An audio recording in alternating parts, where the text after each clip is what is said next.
Welcome back to TribPreps Friday Night Football Report. I'm Todd Sommerfeldt, sports editor here. We have Eric Lee over from News helping us out with football tonight. James Krause, as always, over here. Ready to talk about what we saw tonight on a rainy night everywhere, right? Yeah. Nothing terrible, but just kind of a steady rain everywhere. Kind of impacted some Enough to annoy you. Yes, exactly. We'll start by going through scores real quick. We'll start in the MVC. Central 23-7 over Toma.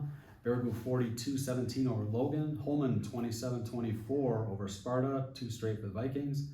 Alaska meets playoff criteria for the WIA with a 33-13 win over Reedsburg and still sole possession of first place. Cooley, Aquinas 28-20 over Westby. That's a game I was at. We'll talk about that. He was at the Central game tonight. West Salem 27-20 over GET. Black River Falls 14-12 over Acadia. Altoona beats Viroqua 16-7. Scenic Bluffs, Cashton 14, Bangor 10. James was there, he'll talk about that. Alaska Luther 35-0 over Brookwood and stays in that tie for first place with Cashton. Dairyland, Pepinoma 56, Blair Taylor 24, Melmin 28, Independence Gilmanton 8. In the SWC, Prairie du Chien gets a 43-12 win over River Valley. 8-man, Wisconsin Heights beats DeSoto 38-2. That does not happen to the Pirates very often. Over Minnesota, Caledonia 28-8 over Cannon Falls. 2 top 5 teams in Class AA over there.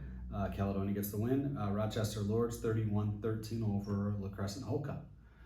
So we'll start with what happened over in Westby tonight, which was a really good football game. I think the rain impacted Westby a little more than Aquinas. Westby really likes to have that balanced offense. Really wasn't able to get anything going in terms of passing, and it's like a quick drop, short pass type thing. But when your quarterback is kind of trying to shot put the ball, which is what it looked like, it was tough to hold on to. Yeah. He made Blake Sutton made one really nice pass early in the game that set him up for a touchdown. But that was about it. It was a real physical game. I thought both teams brought that to the party. Aquinas probably had the edge on that, even according to Andy Hulst, Westby coach after the game. They really kind of dominated on the offensive line. Kyle White, 183 yards, had a touchdown. Brady Lehner, 2 touchdowns tonight as they incorporated him more into the offense, which is a new weapon that they have, which is a good one, state wrestling runner-up. A nice guy to be able to take advantage of putting in your backfield, and they did that tonight. I kind of thought Walter Burns had a kickoff return after Westby scored the first time. Westby had a tough time getting going in this game. Didn't earn their first down until well into the second quarter. The first 2 first downs they had were on Aquinas penalties. So they had a tough time getting going. And then they finally got the touchdown, and then Burns ran the kickoff back. And it really felt like kind of a knockout punch, but Westby didn't let it be that. They absorbed it, came out, and really controlled the game until the end. Last play of the third quarter, they fumbled, Aquinas recovered, put together a long drive. Kyle White scored on that one, and that gave them a 2-score lead. Westby did get within the final score with like 3:40 left, and Aquinas ran the ball out, or ran the timeout. They got 3 first downs. I think White had 2 and Brady had 1. So maintained possession, ran out the clock, and won the game. That was a big game. Westby came in averaging 44 points a game. I thought Aquinas did a really good job defensively, and the offensive line. I mean, Westby knew that Kyle White was getting the ball, and it didn't matter. Yeah, that's. The holes were big. There were a lot of. I think Brady had 7 carries, 72 yards. So they didn't use him a lot, but they mixed him in just enough. So big win for Aquinas. Westby now turns into West Salem fans after beating West Salem a couple of weeks ago. That week 9 Aquinas West Salem game.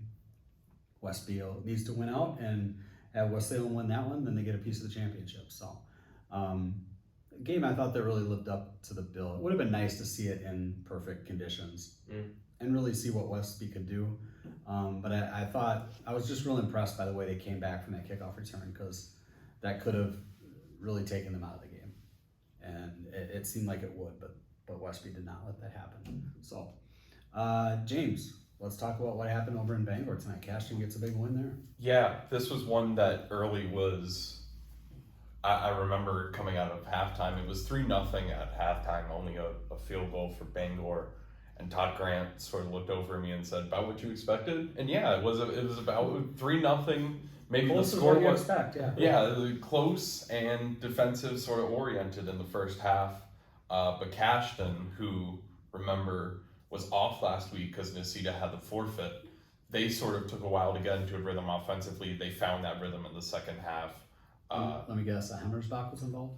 Believe it or not, well, they were involved, but it was actually Ethan Klinkner Okay. who scored both touchdowns for them and led in rushing. Typically, he's sort of their lead block guy for Hammersbach. Brett Hammersbach, their leading rusher.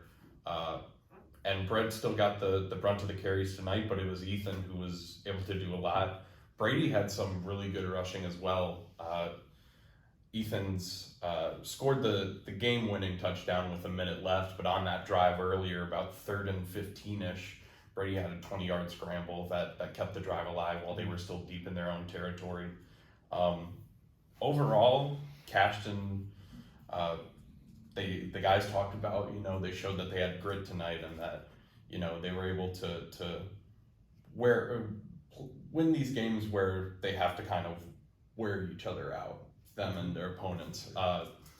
Cashton hadn't given up offensive points prior to tonight. Their only points given up all year was on a pick 6. So I thought, rebounded really well and sort of bend and break against a really solid Bangor rushing attack early. And Bangor actually did a decent job mixing in the pass game as well. I think they had 90 passing yards, which for them is pretty good. And it came on some big throws and big conversions that really gave them some good field advantage. And Cashton just did a good job, bending, not breaking. They had, I think, 3 drives in the first half. Bangor did where they got into Cashton territory, only came away with 3 points. So, did Bangor get anything going on that final possession? On the final possession, so they only had a minute, and it's not like it's an offense that can really get down the field quickly. Sam Kropp had again, rain, tired. He's been out there all game. He was open on a long pass from Nolan, in and out the hands basically. Maybe a matter of weather, maybe not, maybe just fatigue. Where was he on the field? About midfield. Okay. So that would have given them they got a kicker. Boost. It would have given them a boost, and they needed a touchdown to win, but they got them got them a decent amount of yardage there. Next play incomplete, next play interception by Connor Boltzer, and that finished it up for Cashton, their first win at Bangor in 23 years after they won at home last season. That's a big deal. Yes, it was a big deal. Let's go to the MVC. We Yeah. haven't been there yet. Central gets a win. Tell us a little about the game. I mean, Really impressed with the defense, Central's defense.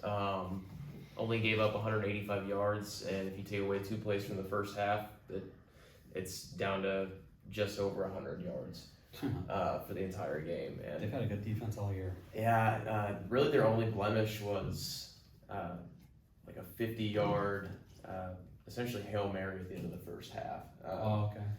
That Toma kind of got unlucky that they didn't score on, got tackled down to the 1. But that's 50 yards right there out of this 185. Okay. So, forced 3 turnovers, 2 interceptions in the second half. The first turnover made it feel like Central was going to run away with the game. Came on the opening kickoff. Central's kicking. They stand the guy up, get the fumble, recover, and score 2 plays later. And it's 7-0 just like that. They kicked off. That's nice to have. Yeah.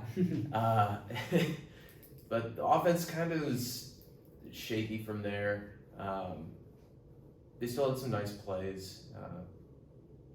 Alvarado, I mean, he's very clearly a really good athlete. This is the first time I'm seeing him play. And he was able to still do stuff with his legs, even though, like we've talked about, the conditions were not very good for throwing. He did have a touchdown pass to Henry Meyer. He had one to Palma. That was the first score was to Palma. Big play guys. Yep. Henry Meyer actually hurt his ankle on his touchdown catch and didn't play the rest of the game. Okay. Had ice on it the entire second half. They were up 17-0 at half. Toma kind of punched back early in the third quarter. A fumble, central fumble. Toma recovers. Short field. I think they had it at the 8-yard line. It was certainly within the red zone already. Mm-hmm. Score a couple plays later. But from there was the defense. It didn't really matter. They look good. Central defense look good against the run. That's what Toma does. Yeah. Well, they've been passing a little more lately. Well, I talked to Antoine Hardy and just even talked to him about the Bear Boot game last week and just how much they wanted to just ground and pound Bear Boot did, and how he felt like that game last week and the success they had last week set them up really well actually for tonight. He talked about the passing, but Hardy said that he felt like the secondary played its best game of the season. They had 2 picks, one of which came really timely in the beginning of the fourth quarter on a 3rd down, and then the next play, Ethan Shepard takes it 49 yards for a touchdown. Yeah. Sorry. Oh my God! I told you I was gonna do that. That's all right. Oh man. Yeah, Gavin Shepard, not Ethan Shepard. Holy cow! Been out of this way too long. I know. You're a news guy. But he had a good night. They rode him a lot. He finished with 164 rushing yards. I think 118 of those were in the second half, so they really leaned on him and just let the defense do its thing. Sounds like a solid win. Yeah. For the Riverhawks there. In terms of anything else that stands out, I think that's a good West Salem win over GET. It sounds like they stuffed the 2-point conversion relatively late in the game and then got a touchdown out of it. GET didn't go for the deep kickoff. Just tried pooch kick, and West Salem recovered and scored. Let's see, what else? Onalaska, big win, of course, for Onalaska to get in the playoffs. We mentioned the conditions in all these games, making it tough on passing. Onalaska, Adam Skipton goes out, still throws for 269 and 4 touchdowns. Oh, is that what he said? Okay. All right. And Holman, 2 wins in a row, again on a field goal.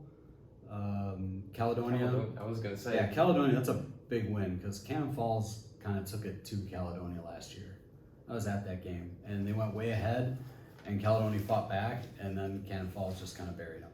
And to go up there and win against the 5th-ranked team, even though Caledonia's ranked 2nd, it's a good win for them. They've won handily in their first 3. This they get a little bit of a challenge. They still win by 20 points. Yep. So I guess those are things that stand out to me. So anything you want to add, James? Like I mentioned, Onalaska, another good passing night. Yep. Holman, I feel like they could potentially be getting to the place where they were last year, where it's they just figure it out in the second half of the year, and it's going to be hard. They're still going to have to meet Central. That's going to be a really tough game. Yep. Reminder that Luther tied with Cashton now for first place in the Bluffs. Another one-sided win for the Knights there. So we'll see what happens when those teams match up, and see if they can stay part of that mix. So. All right, so that's it for a rainy week 6. We'll be back again next Friday night to talk about everything we have going on next week. All the work that we did tonight, stories, photos, videos, all that stuff, lacrossetribune.com. We'll have it all up there in one big file in the morning for you too. If you want to look at it, you can go through it and pick out anything you want in there. And we'll have some stories obviously during the week leading up to next week. So lacrossetribune.com is your portal, and we'll put all kinds of stuff up there, hopefully to entertain you. Thanks for joining us. Appreciate it.